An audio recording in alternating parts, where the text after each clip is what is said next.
Tinapay mula sa langit. A daily morning devotion with CRC family.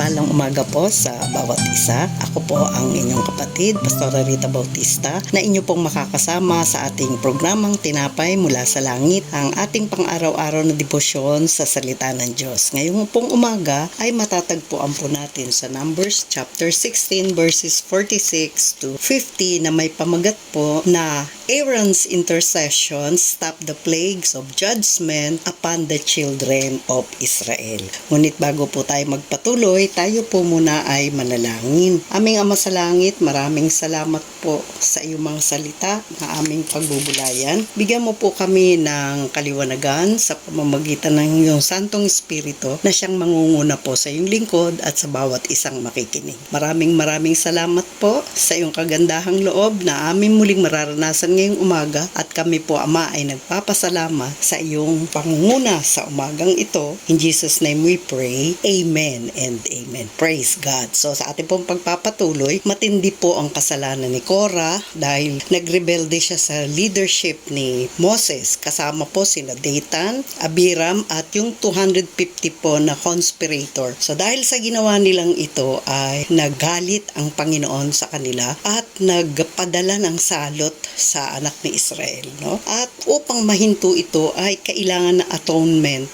para mahinto ang salot na nangyayari sa mga anak ni Israel. Kaya inutusan ni Moses si Aaron na kumuha ng censer at ilagay doon yung apoy mula sa altar at gawin itong madali para doon sa congregation. Atonement for them as plague swept through the people like wildfire. Aaron ran in the midst of danger to rescue those who wanted him, and Moses did. So ano nga ba yung atonement? Ito po ay unity or reconciliation, especially between God and man, sabi po sa Oxford Reference. At isa naman pong meaning is intercession, an interposing or pleading on behalf of another person, a prayer to God on behalf of another. Matatagpuan po natin yan sa Ezekiel 22:30, standing in the gap. So nakita po natin sa ating pag-aaral dito sa verses 46 to 50 na talaga pong nagalit ang Panginoon dahil sa pagre-rebelde ni Korah, sa pangunguna ni Korah. Ano po? At dahil sa ginawa niyang yan, ay ito yung mga lesson na ating matututunan sa topic na ito.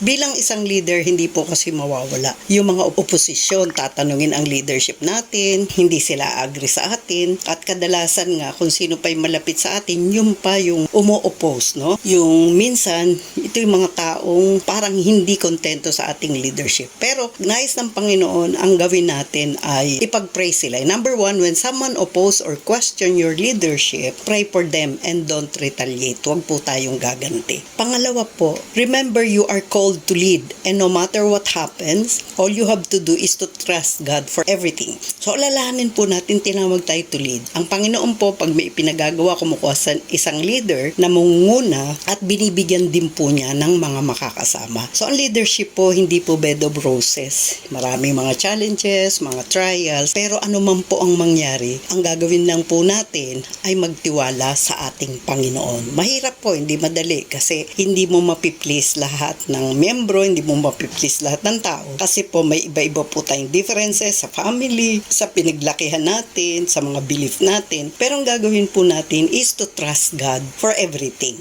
kasi tinawag tayo to lead. Okay po, pangatlo po, allow God to work in you and through you so that His purpose will prevail. Ayan, hayaan nating makagalaw ang Lord sa atin, personal. Yung ating innermost being, makakilos ang Holy Spirit sa atin doon. At sa pamamagitan naman ng paggawa natin sa panlabas, hayaan din nating makakilos ang Panginoon. Meaning, tayo, ang Holy Spirit, ang salita ng Panginoong Sus, kailangan po ay magkakasama po yan. Upang sa ganon, malaman po natin sa pamamagitan pamamagitan ng banal na Espiritu sa kanyang pangungusap kung ano ang kalooban ng ating Ama sa Langit. At sa pamamagitan ng salita ng Panginoong Sus, ito ang magko-confirm mo, itong mag-guide sa atin na makakilos siya para magawa natin yung kalooban ng Panginoon. Number 4 po, bear in mind that intercession is very powerful, effective, and essential to all of us. Intercession and atonement touches the heart of God. So, dalawang bagay na napakahalaga po dito. Ito pong atonement na ginawa ni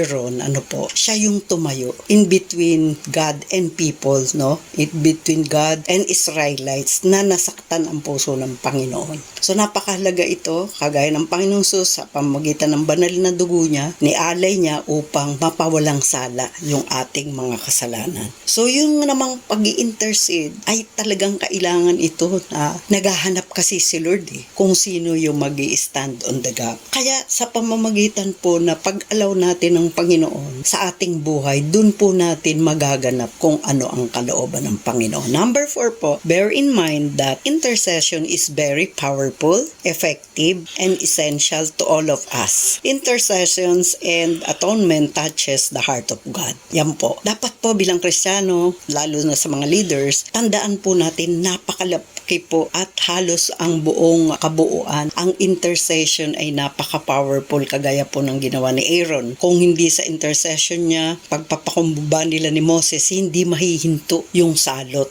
So effective, the prayer of a righteous person is very effective, no? Pinapakinggan niya ng Panginoon. Kaya dapat tayo lagi ay may malinis na puso upang ating panalangin ay pakinggan ng Panginoon. At ito ay kinakailangan po sa ating lahat. Kumbaga, ang paghinga, ang pag-inom, kailangan natin. Ganun din po ang intercession. Para nang sa ganun po ang ating mga kapatid, kung tayo man ng leader, ang ating nasasakupan ay nadadala po sa intercession upang hindi makapanaig anumang gawa ng kaaway. So ito pong nakakahipo sa Panginoon. When someone stand in the gap, merong isang leader or sino man nangunguna, tumatayo in behalf of people, siya yung humihingi ng tawad. Natatouch po ang puso ng Diyos. Kaya po huminto po yung salot sa pamamagitan po ng ginawa ni Aaron sa pangunguna or sa utos ni Moses sa kanya. Dahil siya po ay may priestly ministry. Siya po yung naghahandog sa harapan ng Panginoon. So sa conclusion po natin, as leaders and called out ones, we must continue to stand in the gap